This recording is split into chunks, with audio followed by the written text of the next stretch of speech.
நான் தான் சொன்னேன், ஒவ்வொரு அடியும் அவர் எடுத்து வைக்கும் போது வெற்றி படிக்கலாம் மாறிட்டே இருக்கு. அந்த வகையில முதல் மாநாட்டிலிருந்து, மாநில மாநாட்டிலிருந்து, மதுரை மாநாட்டிலிருந்து, திருச்சி பிரச்சாரத்திலிருந்து எல்லாமே வெற்றி பாதையில் தான் நாங்கள் போயிட்டு இருக்கோம். இதுவும் வெற்றி பாதையா அமையும்.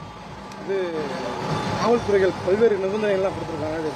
இது ஆச்சரியப்படுறதுக்கு ஒண்ணுமே இல்லை. ஆளுங்கட்சி யார் இருந்தாலும் வளரக்கூடிய எதிர்கட்சிகளை அவங்க இந்த மாதிரி தான் அவங்க டிஸ்டர்ப் பண்ணுவாங்க. இது எல்லா காலகட்டத்திலும் நடந்திருக்கு. விஜய் அண்ணாவுக்கு கொஞ்சம் அதிகமா இருக்கு. விஜய் கூட்டம் வரும், ஆனா அது ஓட்டா மரம்னு சொல்லி எதிர்கட்சி தலைவர் அது 2000 அது அவங்க தான் சொன்னேன். அவங்க இதுக்கு முன்னாடி இருந்த நடிகர்களை பார்த்து அவங்க சொல்றாங்க. அதனுடைய அடிப்படையில் சொல்லும்போது அவங்க பாயிண்ட் ஸ்ட்ராட்டஜி கரெக்டா கூட இருக்கலாம். பட் இது 2026 வந்தாதானே தெரியும். விஜய் அண்ணா மீது இப்ப பெண்கள், வயசானவங்க எல்லாருமே அப்படி கேமரா திருப்புங்க. ஒரு குழந்தை முதற்கொண்டு கட்சி துண்டை போட்டுட்டு வருது அப்படின்னா அது ரசிகரா? கிடையாது. ரசிகர்னா கட்சி துண்டு போடணும் அவசியம் இல்ல. அதனால ரொம்ப நாளா ஒரு நல்ல ஒரு தலைவர், அதாவது மக்களை நேசிக்க கூட தலைவர், ஒரு அவங்களுக்கு பிடிச்ச தலைவர், அப்படி ஒரு தலைவரா எங்களுடைய தமிழக வெற்றி கழக தலைவர் எங்கள் அண்ணன் விஜயை பாக்குறாங்க. அதனால கண்டிப்பாக ஓட்டா மாறும். எங்களுக்கு அதுல பெரிய நம்பிக்கை இருக்கு. அது 2026 பக்கத்துல என்ன 8-10 மாசம் தான் இருக்கு. அதுல தெரிஞ்சிருவோம். எனக்கு அதுதான் சொன்னேன். அவர் மேல பெரிய மரியாதை உண்டு, மதிப்பும் உண்டு. எனக்கு நான் தமிழக முற்போக்கு எழுத்தாளர் சங்கத்தில் நான் உறுப்பினர். அப்ப இருந்தே எனக்கு பழக்கம். 2003 இருந்து எனக்கு அவர் அண்ணன் பழக்கம். அவருடைய ஆளுமை எனக்கு பிடிக்கும். பட் அரசியல் வந்ததுக்கு அப்புறம் அவர் ஒரு கொள்கை, வேற கொள்கையில் இருக்காரு. கொள்கை ரீதியாக இருக்கிறது எதிர்த்தா பரவாயில்லை. ஆனா ஒவ்வொரு முறையும் அவரு எல்லா நடிகர்களையுமே எதிர்த்து பேசுறதா இருக்கட்டும், இல்ல தேவைப்படும் போது நல்லபடியா பேசுறதும், தேவையில்லாத போது அவங்கள அநாகரிகமா பேசுறது எனக்கு ரொம்ப ரொம்ப வருத்தமா இருக்காது. அதுக்கு எனக்கு கருத்து சொல்ல விரும்பல. ஏன்னா அதை வச்சு அதை அரசியல் பண்றாரான்னு தெரியல எனக்கு. அதான் சொன்னேன் நான். தேவைப்படும் போது வாழ்த்தி பேசுறதும், தேவையில்லாதப்ப தூக்கி எறிஞ்சு பேசுறதுமே அவருடைய வழக்கமா இருக்கு.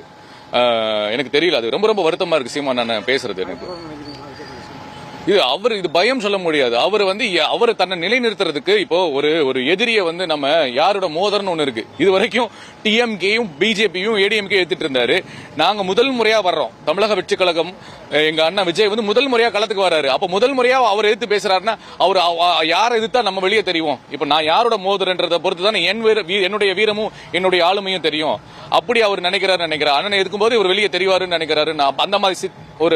அந்த மாதிரி எண்ணத்துல அண்ணா பேசுறாரு நான் நினைக்கிறேன். சீமான் அண்ணன் பேசுறாருன்னு நினைக்கிறேன். அதுதான் சொல்றேன். இதுல ஆச்சரியப்படுறதுக்கு ஒண்ணுமே இல்லைங்க. நீங்க எந்த கட்சியா இருந்தாலும் அவங்க நெருக்கடி கொடுப்பாங்க. இது எங்க அண்ணா விஜய்க்கு அதிகமா கொடுக்கறாங்க. ஏன்னா இங்க எங்க போனாலும் மக்கள் கூட்டம் கூட்டமா வராங்க. எங்க ஊர் ஸ்லாங் சொன்னா ஈசபுத்துல இருந்து ஈசல் வர்ற மாதிரி வந்துட்டு இருக்காங்க. திருப்புங்க கேமரா, திருப்புங்க. இந்த குழந்தை பாருங்க. இந்த ஒரு நிமிஷம் திருப்புங்க தலைவா.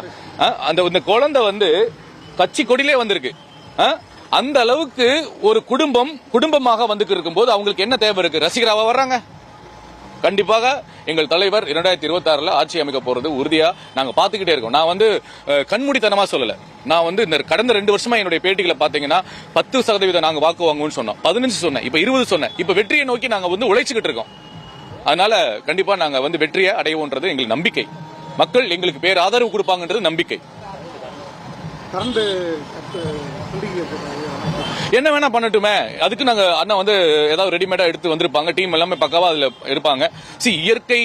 இயற்கை சீற்றங்களுக்கு மழை வருது, வெயில் வருது, அதை கூட நாங்க எப்படி கையாளணும்னு சொல்லி எங்களுடைய தோழர்களுக்கு நாங்க சொல்லியிருக்கோம். சில வீடியோ பதிவுகளும் அறிவுரை கொடுத்திருக்கோம்.